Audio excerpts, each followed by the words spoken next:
Hello and welcome to the latest forecast from the Met Office. We're going to see fine weather in many places on Tuesday, although lingering cloud across parts of the East Midlands, East Anglia and the South East throughout much of the afternoon will be thick enough at times to give a few spots of light rain and drizzle.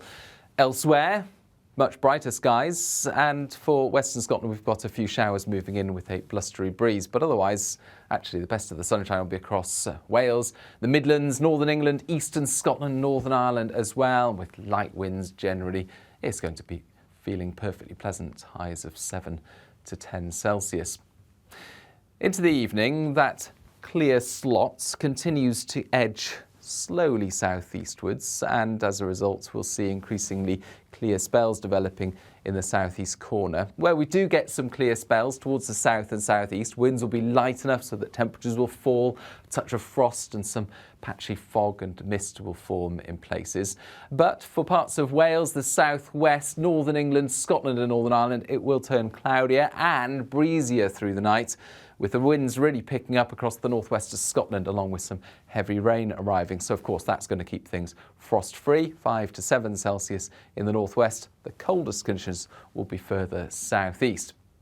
But the wind and rain really getting going through the morning because of a very lively storm that's developing out in the Atlantic. Now this is midday Tuesday, and here's the area of low pressure that's going to turn up to the north of the UK on Wednesday. It's being picked up by a powerful jet stream, which itself is being caused by an intense temperature contrast from Canada and the Atlantic. So the jet stream picks up this low, moves it across the Atlantic, and then when this low moves onto the cold side of the jet stream, that's when it really starts to deepen.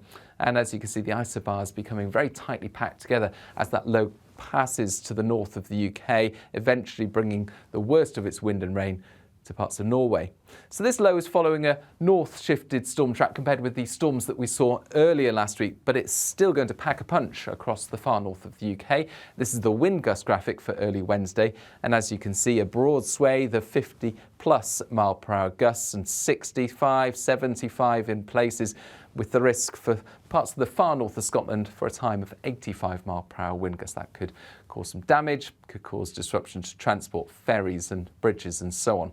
So yellow warning in force for much of Wednesday for the northern half of the UK, Northern England, parts of Northern Ireland, much of Scotland.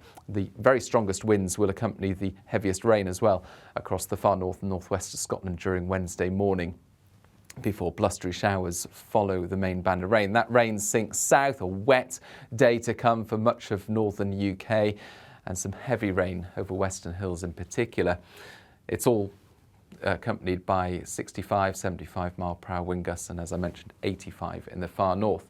Now the showers will be coming along in colder air as well, so hail, sleet and hill snow likely across northern parts of Scotland by the end of the afternoon. Further south, we've got increasing cloud through the day, a few spots of rain over the Welsh mountains and the southwest, but otherwise mostly dry until the end of the afternoon, and increasingly breezy as well. But that breeze is going to be bringing milder air, so 11 or 12 Celsius, feeling colder further north as the front clears away and those winds continue to be strong.